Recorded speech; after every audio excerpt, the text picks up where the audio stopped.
எத்தனை பேர் இருக்கு?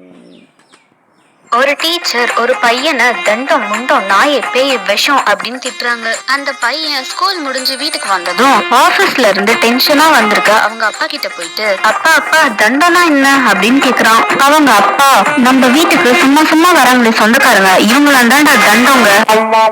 அப்ப முண்டோனா அப்படின்னு கேக்குறான். நான் உட்கார்ந்துட்டு இருக்கனே இந்த சேரு, இதுதான்டா முண்டம் அப்படின்னு சொல்றாரு. அப்போ நாயினா அப்படின்னு கேக்குறான். இந்த வீட்டுக்காக உழைச்சி ஓடா தேயறனே, நான் தான்டா நாயி அப்படின்னு சொல்றாரு.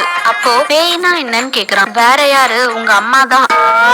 விஷம்னா என்னன்னு கேக்குறான். உங்க அம்மா தினமும் காஃபின்ற பேர்ல ஒண்ணு போட்டு கொடுக்கறாளே, அது தாண்டா விஷம் அப்படின்னு சொல்றாரு.